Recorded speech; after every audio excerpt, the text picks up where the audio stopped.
He wasn't home for dinner. He wasn't home for breakfast. So while Jason was playing, we had Wyatt, Ellie, and Benny. Even when Jason would stay at home for training camp, it was still the only thing we got to do was like sleep next to each other in an effort for the girls to see Jason and to get to... The bear suit theory sounds insane, but imagine if Taylor Swift actually slipped into Happy Gilmore too, because fans are now utterly convinced she's the honey-craving monster Nope, not a bear. Not a bear. God damn you, bastard! Then Travis and Mahomes turn up the heat with a jaw-dropping first look inside their luxury steakhouse. I want to try them all. Let me just get a piece of this one. I can just tell from the first bite. I was like, yeah. But truffle butter. I heard it. Next, a top sports analyst applauds Travis for securing Taylor's green light before sharing couple pics because even game-winning touchdowns need consent. Meanwhile, Kelce shuts down the exhausting 110%. I do think that they come out who they are. Yeah. I think just like being yourself, that you interact with your kids, they sort of like pick up on all of that. And so they start to have little bits of your tendencies regardless. And let's be real, Taylor didn't just date an NFL superstar. She elevated him into a billion-dollar global brand. Now, we're unpacking 7 brilliant business lessons from the woman who spun glitter, heartbreak, and friendship bracelets into pure economic gold. Swifties are losing their minds once again, and this time the theory is downright unhinged. Fans truly believe Taylor Swift just executed her most undercover cameo yet by suiting up in a full-body bear costume to ambush her honey-glazed boyfriend, Travis Kelce, in Happy Gilmore 2. Yes, you heard it right. From Grammy Queen to furry surprise machine. Apparently, here's how this wild theory exploded.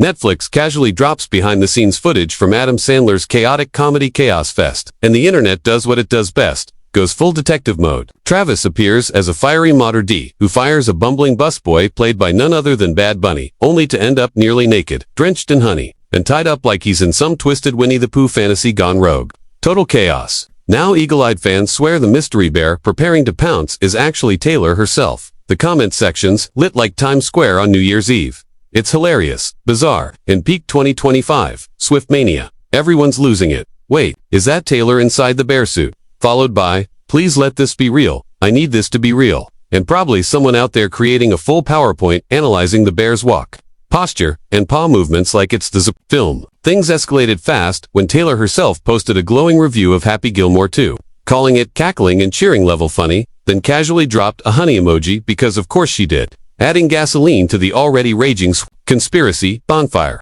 So, was it really her under that fuzzy disguise? No confirmation yet, but insiders are already whispering that this level of playful chaos would be perfectly on brand. After all, this is the same mastermind who hinted at entire albums using nail polish colors. And just as this Swift-Kel circus peaks, Travis now evolved from bear bait to boardroom king is joining forces with his MVP soulmate, Patrick Mahomes, to launch their dream steakhouse. Because, clearly, winning rings and winning Taylor Swift wasn't enough. Now he's serving truffle butterflights, their culinary empire. It's called 1587 Prime, a name that screams we bench press boulders but can pronounce demi-glace flawlessly. Opening soon in Kansas City, it's modern American steakhouse meets luxury vibes translation, 5-star meets Super Bowl burgers, and influencer lighting. A teaser clip just dropped showing Patrick absolutely losing it over truffle butter, like it's a game-winning drive in overtime. Meanwhile, Travis is deep in gourmet guru mode, hyping butter like it's a Lombardi trophy. He looks Pat dead in the eye and says, "You need this in your life, dog," like they just uncovered culinary treasure, not garlic-infused dairy. Naturally, they've got custom hats branded for the steakhouse, because in 2025, if there's no merch, did your business even launch? Travis sported his on the latest New Heights episode, while Patrick showed his off beside the mini Mahomes crew, Baby Bronze and Little Golden. Probably junior partners already. And let's talk about Travis's transformation.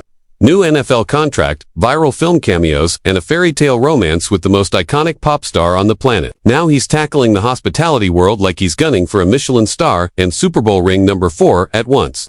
Insiders say this bold new venture is his love letter to Kansas City for the unwavering loyalty, electric energy, and yes, for looking past that unfortunate mustache era. So now, while he's serving filet with truffle butter in one hand, the story's just getting started.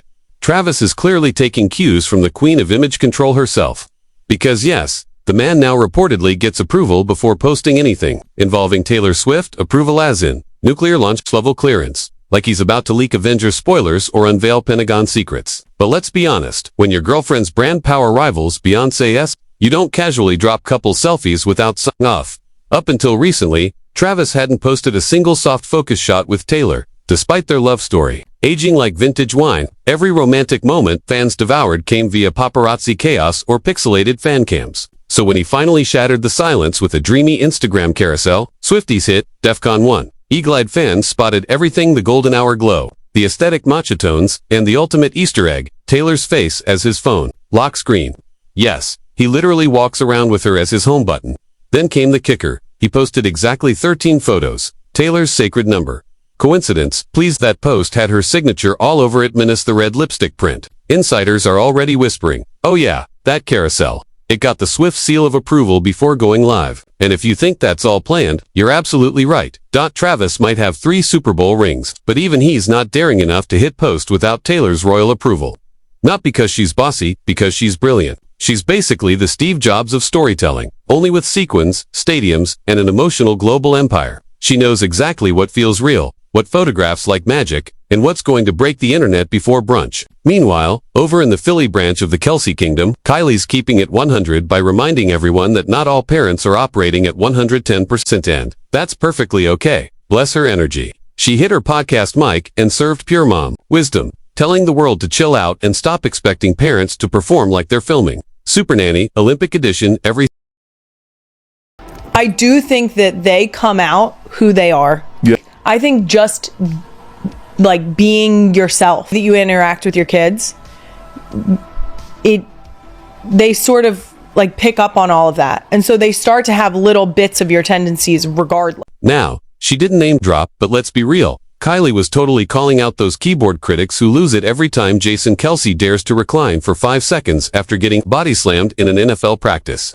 Like, chill Karen, man just battled in the trenches for 4 hours and he's still flinging footballs to his toddler.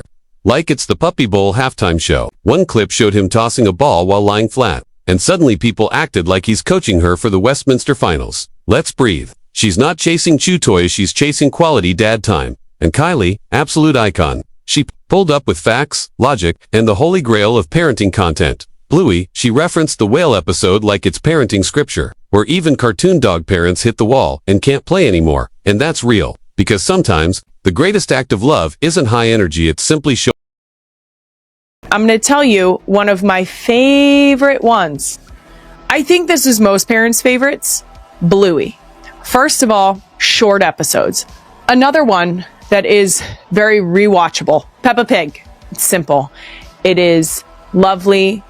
It is honestly kind of funny. And let's not forget, Jason might be hanging up the cleats now, but training camp was brutal. Back then, he was basically crashing at a hotel like a grizzled rock star on tour, except swapped the room service for ice baths and bruises. Kylie shared that their couple time during those grueling weeks was literally just collapsing side by side in unconscious sleep. No romantic breakfasts, no candlelit dinners, just exhaustion, ambient snoring, and survival vibes. She's not asking for applause, just a little reality check. Because let's be honest, parenthood isn't about performing Olympic-level parenting routines.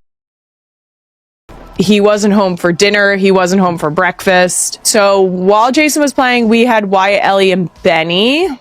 Even when Jason would stay at home for training camp, it was still the only thing we got to do was like sleep next to each other. In an effort for the girls to see Jason and to get to play with him and sort of enjoy some time, we would go to training camp probably once or twice a week, but the girls would love to go to training camp.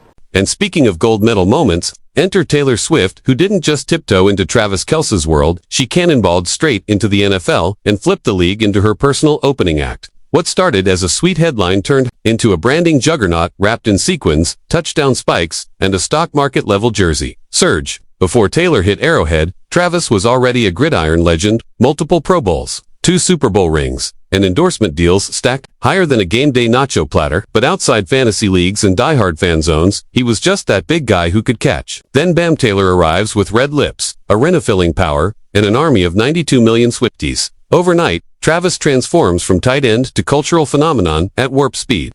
Once she appeared in stadium suites, the The Chiefs weren't just scoring touchdowns, they were starring in a real-life rom-com, complete with friendship bracelets, viral TikToks, and sold-out merch drops. Chiefs execs quietly confirmed what fans already felt in their bones: revenue exploded.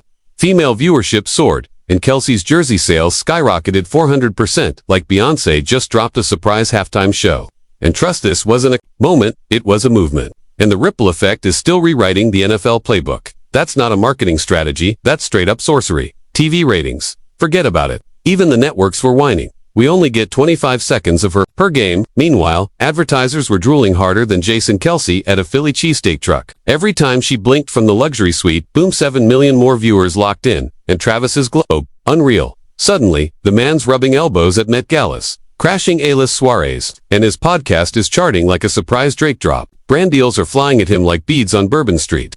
His Instagram, it's basically a curated Pinterest board of peak boyfriend energy. And when it comes to turning romantic partners into global empires, Taylor is the blueprint. She's not launching another celebrity tequilos he's getting taught in actual universities. Like she's a one-woman MBA and no joke, while most celebs are hawking skincare lines, Taylor's being dissected in classrooms and business case studies.